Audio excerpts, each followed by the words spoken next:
নারী সুখে থাকলে নাকি আকাশে উঠতে দেখা যায়। একা একাই গেলাম আপুর বাসায়। প্রথম কথাটা কেন বললাম চলেন ভিডিওতে বলা যাক। আসসালামু আলাইকুম, কি অবস্থা সবার? আমি ভালো আছি আলহামদুলিল্লাহ। অনেকদিন পর একটা ব্লগ নিয়ে আসলাম। আগের দিন রাতে হাতে মেহেদি দিয়েছি, তাই হাতটা একটু বারবার দেখাচ্ছিলাম। আমরা সিএনজি করে চলে গেলাম জিয়া উদ্যানের ওখানে, আমার সাথে জান্নাত। তো আমাদের যেতে যেতে প্রায় হয়তো 4টা 4:30 বেজে গেছিল।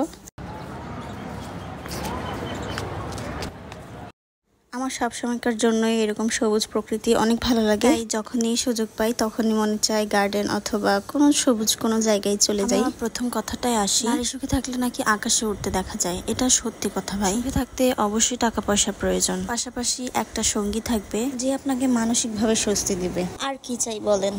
যাই হোক, আমি একটু পা ভিজাচ্ছিলাম, আর এই যে দুষ্ট বাচ্চাগুলা আমাকে এসে বলতেছে আমার পা ধরে নাকি টান দিবে। ওদের থেকে দূরে থাকবেন, মানে অ্যাভয়েড করবেন আর কি। এরপরে আমি পা ভিজায় চলে গেছিলাম ফুচকা খেতে। 2-3 বছর পরে আবার আসলাম জিয়া উদ্যান। এর আগে যখন আসছিলাম তখন আমি ব্লগ করতাম না। যাই হোক, ফুচকাটা খাচ্ছিলাম, আর ফুচকার টকটা অনেক মজার ছিল।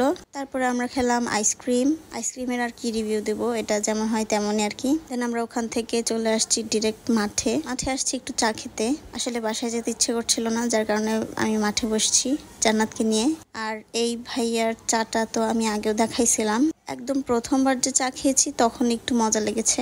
এরপরে এই নিয়ে 2বার গেলাম, এরপর আর মজা লাগেনি, আর যাবো না ভেবেছি। এই চাটা খেলে আরো মুখটা নষ্ট হয়ে যায়। মালাই চা নিয়েছিলাম, যদিও একটু ভালো হয় তাই ভেবে, তো সেটাও হলো না। তো এখন আমরা বাসায় চলে যাব। এটা হচ্ছে পরের দিনের ভিডিও। এই দিনে হচ্ছে আমার আপুর বাসায় যাওয়ার কথা।